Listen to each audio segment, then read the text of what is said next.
आज मी तुम्हाला पूजाघर कुठे असायला हवं आणि पूजा करताना आपला चेहरा कोणत्या दिशेला असायला हवं हे मी तुम्हाला सांगणार आहे. नमस्कार, जय हरी विठ्ठल. मी अरुणा राजूरकर. पूजाघर हे ईशान्य कोणमध्ये असायला पाहिजे.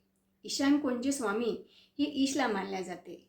जर ईशान्य कोण शक्य नसल्यास तुम्ही उत्तर किंवा पूर्व या दिशेकडे करू शकता. पूजाघराचे निर्माण करताना अशा प्रकारे करायचे की आपला चेहरा उत्तरेकडे किंवा पूर्वेकडे असेल. वास्तुग्रंथात आणि धार्मिक ग्रंथात उत्तर दिशेला सर्वोत्तम मानले आहे. धनप्राप्तीच्या आराधनेसाठी आणि ज्ञानप्राप्तीसाठी उत्तर दिशा ही सर्वोत्तम मानली आहे. पूजाघराचा रंग हलका पिवळा किंवा पांढरा असा असावा.